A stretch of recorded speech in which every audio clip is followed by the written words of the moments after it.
This is the first half of my 62 book collection. I have all of them in the English covers. I prefer them to the American because they've got a lovely textured feel. I don't know if you can really see it in the camera. A lovely textured pattern to the bubbles and the slime in the background. That's something I really loved as a kid, and it's not lost to me now. The first book is Welcome to Dead House. I think there are some discrepancies in the order that they appear, UK versus American. Not sure exactly what it is. I think that's a bit later on in the series, but this is the first book that I ever got from the Goosebumps series, and it's the first book that I've chosen to do an audiobook on. For those of you who are listening to it, I hope you're enjoying it so far. We're on chapter 5, I believe. So that's Welcome to Dead House. And book 2 is Say Cheese and Die.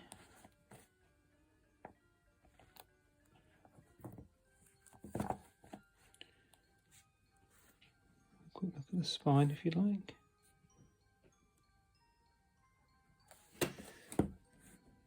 Book number 3, Stay Out of the Basement.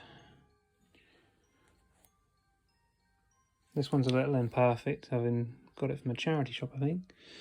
Yeah, they stuck a label over there, couldn't quite get that off. I might have a go a bit later on. Otherwise, it's in fairly good condition. And then we've got book number 4, Curse of the Mummy's Tomb. Probably my least favourite book of the Goosebumps series. It just was a bit repetitive, and I was never really into that kind of, ancient Egypt sort of horror in the pyramids. Didn't do it for me. Monster Blood. I have very fond memories of this one. I remember reading that a lot back in primary school. A bit of discoloration along the spine. No stickers.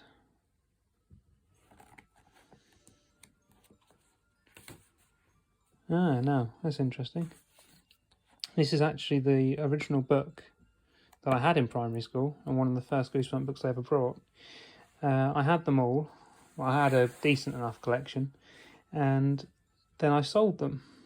And a few years later, maybe 10 years later, I found this one in a charity shop, and I just happened to glance inside the cover and realised it was one of my old ones, so I had to have that back, and there it is, back in the collection. And then we've got book number 6, again, quite marked discoloration along the spine. Compared to the two, it's almost turned grey. For some reason they've deemed to put 2 stickers over the original price. Yeah, other than that, fair condition. Then we have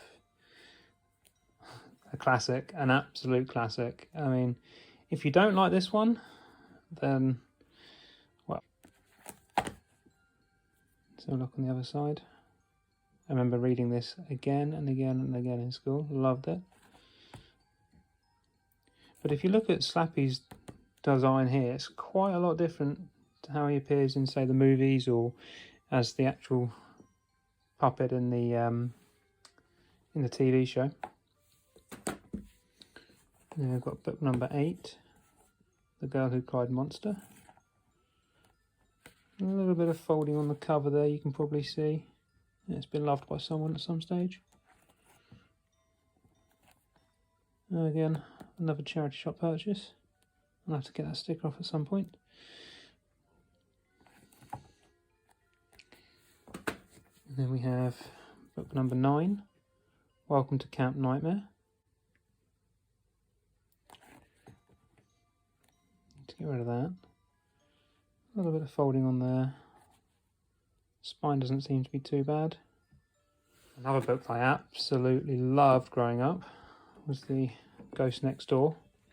I love the opening scene. Her bedroom's on fire, and she wakes up and thinks it's a dream. Was it all a dream? Who knows? A little bit of dirt there. Spine seems okay, a little bit dented at the top and the bottom. I've actually started reading this in Spanish. Well, trying. That's for another video. And then we have book 12, Piano Lessons Can Be Murder. It's a lovely story. And then we have book 13, Be Careful What You Wish For.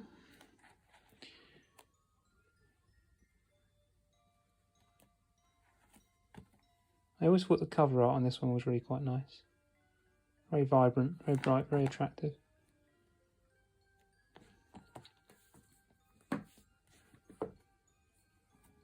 The Werewolf of Fever Swamp.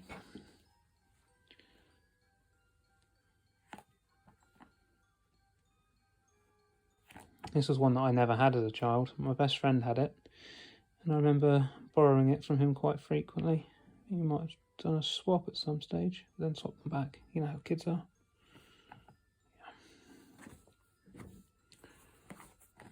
And you got You Can't Scare Me,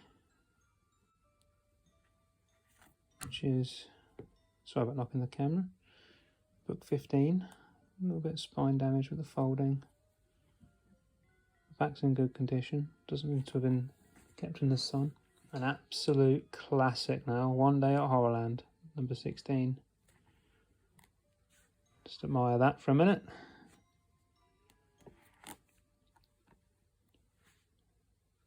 And we've got book 17, Why I'm Afraid of Bees.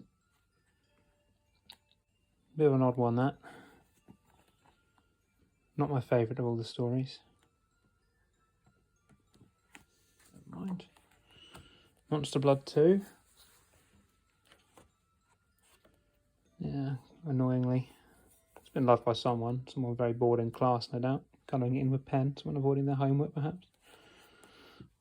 The spine is a little faded, a little bit dinged up. The back, where it's had a sticker attached, is a bit gummy, but that could come off, I'm sure. Monster Blood series was lots of fun. Enjoyed that one. What's next? We have book 19, Deep Trouble. I always liked the cover on that. It looks pretty cool.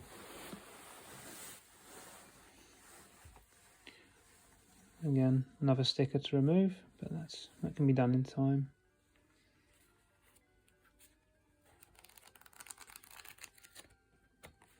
Just trying to find one with one of the Goosebumps Club inserts in it. I'm sure I'll come across that at some stage. Perhaps I've missed one.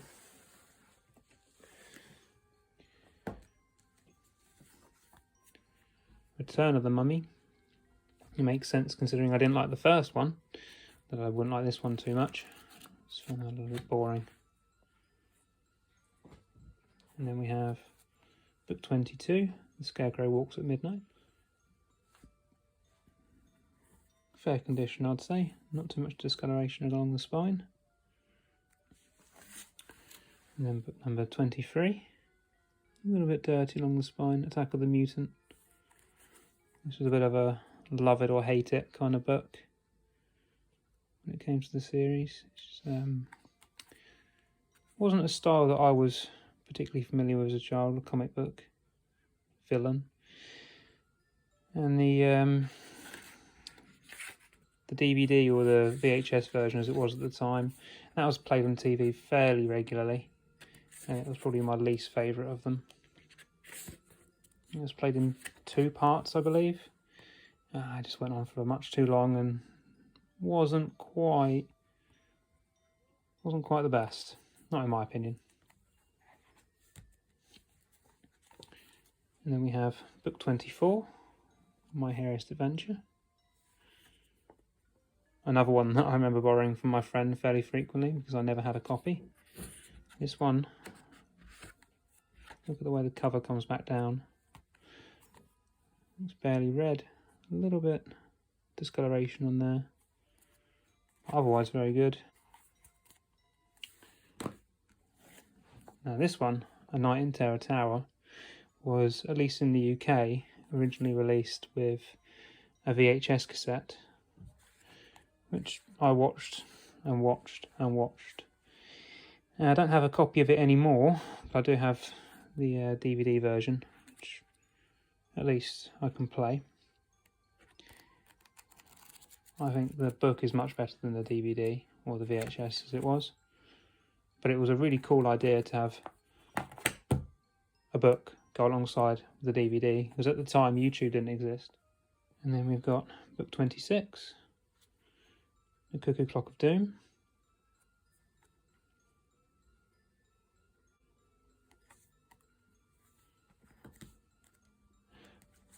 Actually, going back to that one, I really like this book, but it's quite dark.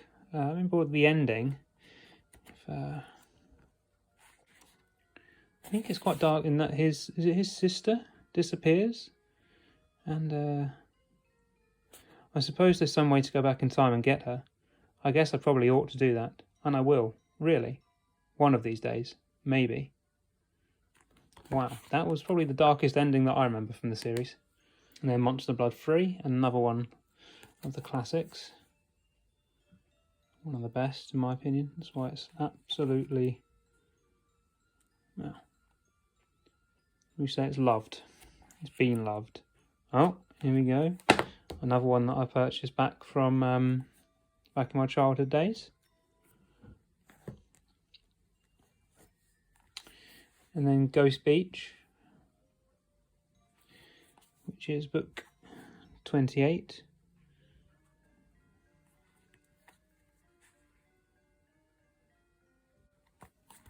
Great story. Phantom of the Auditorium.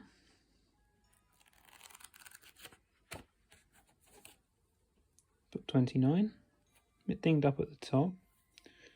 Otherwise the spine's fairly good actually. If it wasn't for that corner, I'd say this is one of the better ones that I have. Another really good book. Loved this one. Absolutely loved it. It's book 30 in the series. Special edition, See Inside. Probably something that I've removed, or has been removed over time. Yeah, I believe so. Never mind. And the last one of the 31, because if I went up to the 62 and did the other half, then this video would be much too long. Night of the Living Dummy 2. I hope you've enjoyed seeing the first 31 of my Goosebumps books, which is the first half. I intend to make another video covering the second. We'll look out for that, it should be coming soon. Also, have a look on my channel for Welcome to Dead House audiobook. We're up to chapter 5 now. If you're interested, have a look. And if you enjoyed this video, don't forget to hit the like button, comment or subscribe.